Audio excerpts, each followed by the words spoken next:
Kasi kapag marunong tayo magmahal, Dapat dapat marunong. marunong din tayo magparaya.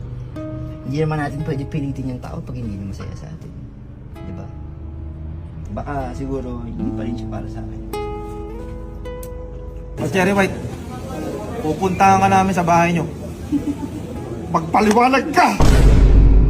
Next na kami, time check, mag-alas 11 na ng gabi.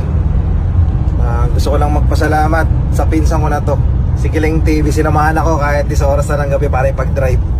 Pare, maraming salamat pare ha. Walang problema yung pare pa sa kay Pacboy. Basta una pa lang kayo magkakasama-sama na tayo dito. Siyempre, isusuportahan natin at anin natin yung problema ni Pacboy. Samahan natin hanggang makarecover, no? Yes, makarecover. Salamat pare ha. Oh, no problem. Miss na miss ko natin si Pacboy talaga. So insan, papunta na kami dyan. Alam ko yung sitwasyon mo ngayon hindi okay. Dahil kahit ako nagulat eh.